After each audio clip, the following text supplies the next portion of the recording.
Hello friends, welcome to Automation and Robotics YouTube channel. You are with the Tech Talk with Lalitesh. सो आज का जो हमारा video है basically based है हमारा टाइमर्स पर. जैसे कि लास्ट वीडियो मैंने आपको बताया था कि हम लोग किस तरीके से OSR and OSF instruction use करते हैं, तो अभी आज का जो है बेसिकली बेस्ड ऑन टाइमर्स है.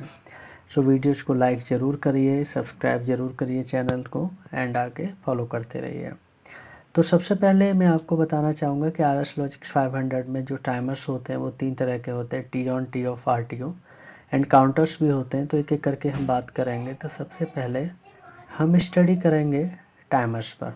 तो सबसे पहले ये जानते हैं टाइमर होता क्या है. PLC में टाइमर एंड काउंटर्स का बहुत बड़ा रोल होता है, प्रोग्रामिंग में बहुत ज़्यादा यूज होते हैं.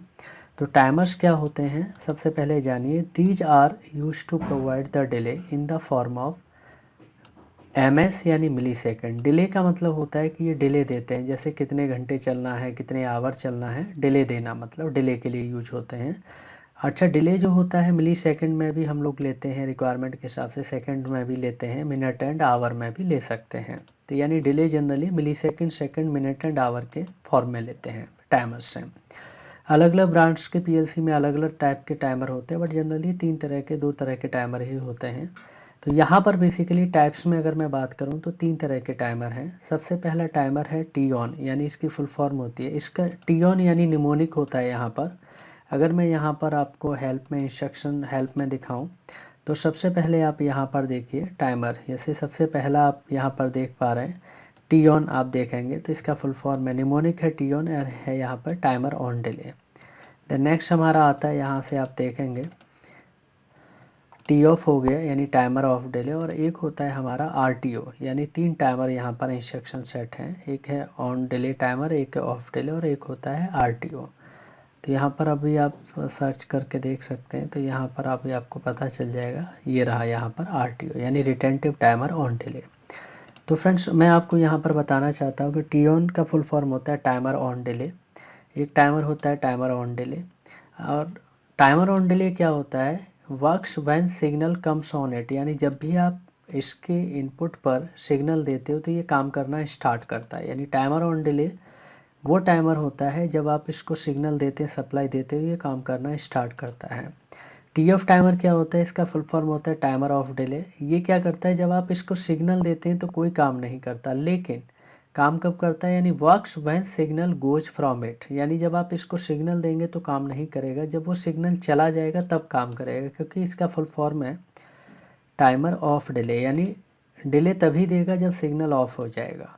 एंड एक तीसरा होता है हमारा RTO, यानी RTO का फुल फॉर्म होता है रिटेंटिव टाइमर ऑन डिले. कह सकते हैं आप कि टी ऑन का ही मॉडिफाइड रूप है, यानी मॉडिफाइड है, लेकिन आप यहाँ पे कह सकते हैं कि रिटेंटिव टाइमर ऑन डिले यानी आर्ट ऑन. रिटेंटिव नाम ऐड हो गया, बाकी टी ऑन ही है. ये काम कैसे करता है, जैसा टी ऑन करता है वैसे ही काम करेगा. यानी works when signal comes on it, यानी ये चलेगा तभी जब इसके इनपुट पर सिग्नल आएगा, राइट. बट अब यहाँ पर मैं आपको बताना चाहता हूँ डिफरेंस, यानी ऑन डिले टाइमर की भी वर्किंग वैसी है जैसी RTO की है, लेकिन दोनों में फिर डिफरेंस क्या है, तो एक चीज़ बताना चाहता हूँ. But difference between T on and RTO is that if signal goes from T on timer then it will move to zero. यानी कहने का मतलब ये है कि अगर टी ऑन टाइमर आपका चल चुका है, टाइमिंग कर रहा है, लेकिन चलते चलते या टाइमिंग ख़त्म होने के बाद अगर आप सिग्नल ऑफ कर देते हैं तो ये टाइमर इमीडिएटली जीरो पे चला जाता है. यानी टाइमर पूरी तरह से जो भी वैल्यू थी टाइमिंग के अंदर, जो भी सारा कुछ था, सब जीरो हो जाता है. लेकिन RTO टाइमर में ऐसा नहीं है. RTO क्या कहता है, if signal goes from RTO timer then it will pause the timing. यानी मान लिया कि मुझे 10 सेकंड के लिए टाइमर चलाना था और 10 सेकंड पूरे नहीं हुए, 7 या 8 सेकंड हुए और सिग्नल चला गया, यानी आपका सिग्नल जो इसको दिया था इनपुट सिग्नल वो चला गया, तो ये क्या करेगा, उस टाइमिंग को पॉज करके रख लेगा. इसीलिए लिखा है it will pause the timing and hold on the same value, जो भी था उसको वैल्यू को होल्ड करेगा. एंड फिर से अगर आप सिग्नल इसको देंगे, यानी when again signal comes on it it will resume the timing, यानी ये फिर से टाइमिंग रिज्यूम मतलब है जहाँ से था वहीं से आगे बढ़ेगा फ्रॉम द सेम वैल्यू. यानी 7 या 8 सेकंड पूरे हो गए और दोबारा से सिग्नल अगर इसके इनपुट पे आता है तो ये वहीं से आगे चालू हो जाएगा.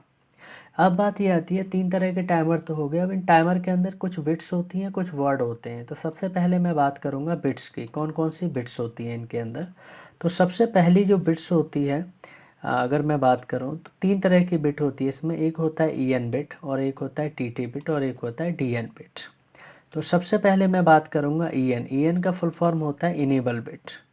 यानी इनेबल बिट मतलब होता है, ये डिपेंड करती है, यानी depends upon the input signal. यानी अगर किसी भी टाइमर में, मैं तीनों टाइमर की बात कर रहा हूँ, अगर तीनों टाइमर को आप सिग्नल देते हैं तो तीनों टाइमर को जब भी आप सिग्नल देंगे तो क्या होगा, इनेबल बिट हमारी ऑन हो जाएगी, और सिग्नल अगर चला जाता है तो ये बिट हमारी ऑफ हो जाएगी। यानी ये इनेबल बिट जो है EN बिट बोलते हैं, डिपेंड करेंगे इनपुट सिग्नल पर। दूसरा होता है TT बिट यानी टाइमर टाइमिंग बिट। ये डिपेंड किस पे करती है, डिले।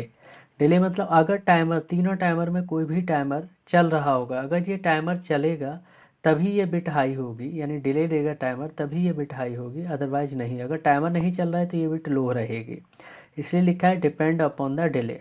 एंड तीसरी जो बिट होती है उसको बोलते हैं DN बिट। DN बिट क्या होता है, depend upon the completion of time delay. यानी जब टाइमर टाइमिंग पूरी कर लेता है तब ये बिट हमारी एक्शन में आती है। ये डिपेंड करता है तीनों टाइप्स के टाइमर में कि कौन सा टाइमर कब टाइमिंग पूरी कर रहा है।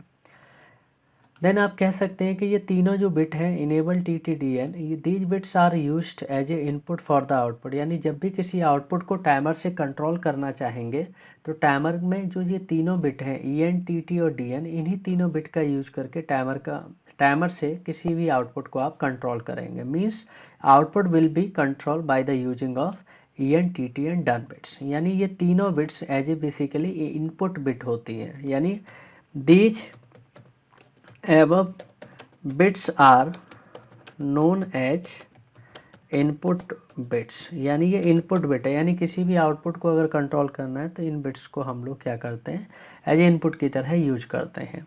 अब टाइमर के अंदर ये तीनों बिट हो गई, यानी इनेबल TT DN। अब मैं बात कर रहा हूँ वर्ड या वैल्यू। टाइमर के अंदर वर्ड भी होते हैं या वैल्यू। तो दो होते हैं प्रीसेट। प्रीसेट का मतलब है आपको टाइमर कितनी देर चलाना है, 10 मिनट, 2 मिनट, 2 घंटे, तो वो आप कहाँ सेट करेंगे, प्रीसेट में करेंगे। यानी योर सेट टाइम या रिक्वायर्ड टाइम आपका प्रीसेट में सेट होगा।